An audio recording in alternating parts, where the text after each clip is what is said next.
Good morning 10th class. आज हम पढ़ेंगे क्षितिज भाग 2 और उसके काव्य खंड के पाठ 6 के बारे में, जो कि 2 कविताएं हैं। यह दंतुरित मुस्कान और फसल। इन कविताओं के जो कवि हैं वो नागार्जुन है। नागार्जुन ने यह दंतुरित मुस्कान में अपने बच्चे के बारे में बताया है। जब वो बहुत दिनों के बाद अपने घर आए तो उन्होंने ये कविता अपने बच्चे के लिए लिखी है, जिसमें कवि ने किसी छोटे बच्चे की उस मुस्कान को देखकर अपार प्रसन्नता है, जिसके मुंह में अभी अभी छोटे दांत निकले हैं।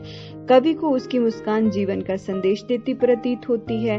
उस मुस्कान के सामने कठोर से कठोर मन भी पिघल सकता है। उसकी मुस्कान तो किसी मृतक में भी नई जान फूंक सकती है। धूल मिट्टी से सना हुआ नन्हा सा बच्चा तो ऐसा प्रतीत होता है जैसे कमल का सुंदर कोमल फूल तालाब छोड़कर उसकी झोपड़ी में खिल उठा हो। उसे छूकर तो पत्थर भी जल बन जाता है। उसे छूकर तो शिफालिक के फूल झड़ने लगते हैं। नन्हा सा बच्चा कवि को नहीं पहचान पाया, इसलिए एकटक उसकी तरफ देखता रहा। कवि मानता है कि उस बच्चे की मोहिनी छवि और उसके सुंदर दांतों को वह उसकी माँ के कारण देख पाया है। वह माँ धन्य है और उसके बच्चे की मुस्कान भी धन्य है। वह स्वयं तो इधर उधर जाने वाला प्रवासी था, इसलिए उसकी पहचान नन्हे बच्चे के साथ नहीं हो सकी थी। तब उसकी माँ कहती है, जब वह कनखियों से कवि की ओर देखता है तो उसकी छोटे छोटे दांतों से सजी मुस्कान कवि के मन को मोह लेती है। अब हम यह दंतुरित मुस्कान कविता की पहली पंक्तियों की व्याख्या को जानेंगे। तुम्हारी ये दंतुरित मुस्कान मृतक में भी डाल देगी जान। धुली धुसर तुम्हारे ये गात, छोड़कर तालाब मेरी झोपड़ी में खिल रहे जलजात। परस पाकर तुम्हारा ही प्राण, पिघलकर जल बन गया होगा कठिन पाषाण।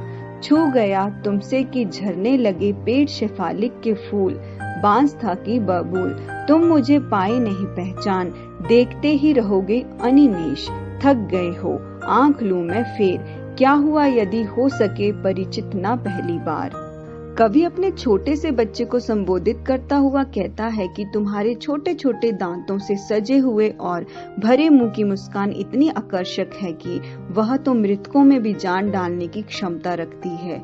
वह तो जीवन का संदेश देती है। तुम्हारे शरीर का अंग धूल मिट्टी से सना हुआ है। मुझे ऐसा लगता है कि तुम तालाब को छोड़कर मेरे निर्धन की झोपड़ी में खिलने वाले कमल हो। वह तालाब भी पहले पत्थर होगा, पर तुम्हारे प्राण का स्पर्श पाकर वे पिघल गया होगा और जल बन गया होगा। चाहे वे बांस हो या बबूल, पर तुम्हें उसे छूकर उसको भी शेफालिक के कोमल फूल झड़ने लगते हैं। कवि उनके नन्हे बच्चे से पूछता है कि क्या उसने उसे पहचाना था कि नहीं। क्या वह नन्हा सा बच्चा हैरानी से भरकर बिना पलके झपकाए लगातार उसकी ओर देखता ही रहेगा। क्या वह थक गया है। क्या उससे मुंह फेर लेगा। कवि कहता है, यदि वे उसे पहले पहचान नहीं पाया तो भी कोई बात नहीं। भाव है कि वे अभी बहुत छोटा है, पर वे बहुत ही भोला भाला और सुंदर है।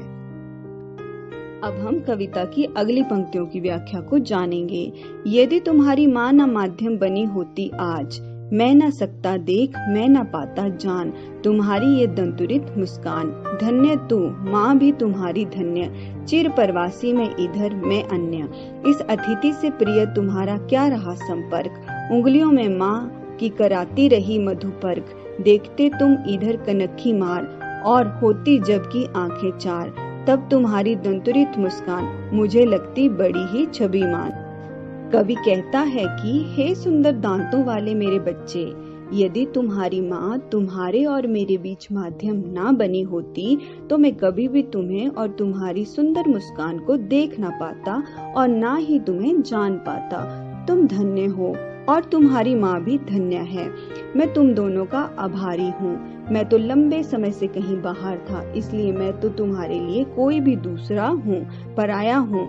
मेरे प्यारे बच्चे, मैं तुम्हारे लिए मेहमान की तरह हूँ, इसलिए तुम्हारा मेरे साथ कोई संबंध नहीं रहा। तुम्हारे लिए मैं अनजाना सा हूँ। मेरी अनुपस्थिति में तुम्हारी माँ की आत्मीयता तुम्हारा पालन पोषण करती रही और तुम्हें अपना प्यार प्रदान करती रही। वही तुम्हारे पंचामृत से पालन पोषण करती रही। तुम मुझे देखकर हैरान से थे और मेरी और कनखियों से देख रहे थे। तब कभी अचानक तुम्हारी और मेरी दृष्टि मिल जाती थी तो मुझे तुम्हारे मुंह से तुम्हारे चमकते हुए सुंदर दांतों से युक्त मुस्कान दिखाई दे देती थी।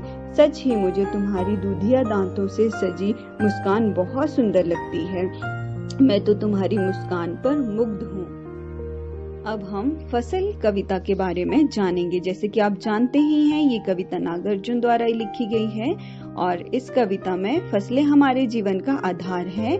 फसल शब्द सुनते ही हमारी आंखों के सामने खेतों में लहलाती फसलें आ जाती है। फसल को पैदा करने के लिए ना जाने कितने तत्व और कितने हाथों का परिश्रम लगता है। फसल प्रकृति और मनुष्य के आपसी सहयोग से ही संभव होती है। न जाने कितनी नदियों का पानी, लाखों करोड़ों हाथों का परिश्रम इसे उत्पन्न करता है। खेतों की उपजाऊ मिट्टी इसे शक्ति देती है, सूर्य की किरणें इसे जीवन देती है और हवा इसे थिरकना सिखाती है। फसल अनेक दृश्य अदृश्य शक्तियों से मिले जुले बल के कारण उत्पन्न होती है। अब हम फसल कविता की व्याख्या को जानेंगे। एक के नहीं, दो के नहीं, ढेर सारी नदियों के पानी का जादू। एक के नहीं, दो के नहीं, लाख लाख कोटि कोटि हाथों के स्पर्श की गरिमा। एक की नहीं, दो की नहीं, हजार हजार खेतों की मिट्टी का गुण धर्म।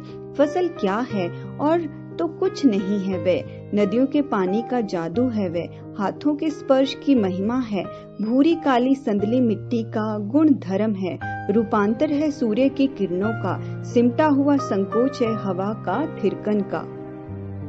कवि कहता है कि फसल को उत्पन्न करने के लिए एक दो नहीं बल्कि अनेकों नदियों से प्राप्त होने वाला पानी अपना जादुई प्रभाव दिखाता है। उसी पानी के कारण ये पनपती है और बढ़ती है। इसे उगाने के लिए किसी एक व्यक्ति के नहीं, दो के नहीं बल्कि लाखों करोड़ों हाथों के द्वारा छूने की गरिमा छिपी हुई है। यह लाखों करोड़ों इंसानों के परिश्रम का परिणाम है। इसमें एक दो खेतों की मिट्टी नहीं उपयुक्त हुई है, इसमें तो हजारों खेतों की उपजाऊ मिट्टी की विशेषताएं छिपी हुई हैं। मिट्टी का गुण धर्म इसमें छिपा हुआ है। फसल क्या है? ये तो नदियों के द्वारा लाए गए पानी का जादू है, जिसे उसे उपजाने में सहायता दी है। इसमें ना जाने कितने लोगों के हाथों का परिश्रम छिपा है। यह उन हाथों की महिमा का परिणाम है। भूरी काली संदली मिट्टी की विशेषताएं इसमें विद्यमान है। ये सूर्य की किरणों का फसल के रूप में परिवर्तन है। सूर्य ने अपनी किरणों से इसे बढ़ाया है और जीवन दिया है। हवा ने उसे थिरकना और इधर उधर डोलने का गुण प्रदान किया है। भाव ये है कि फसल प्रकृति और मनुष्य के सामूहिक प्रयत्नों का परिणाम है।